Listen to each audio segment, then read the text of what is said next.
Guys add from coconut oil. ഇവിടെ ചില സാങ്കേതിക തകരാറ് കാരണം നമ്മൾ കടുക് വറുക്കണില്ല, നേരെ ഉള്ളിയിലോട്ട് പോകും. അങ്ങനെ ഉള്ളി കുറച്ച് മുരിഞ്ഞ് വരുമ്പോൾ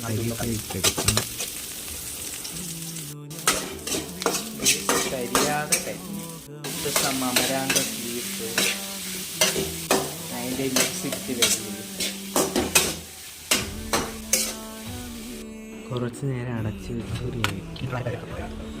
then take the mixie jar and put some coconut, salt, curry leaves, chili powder, etc. Then mix it.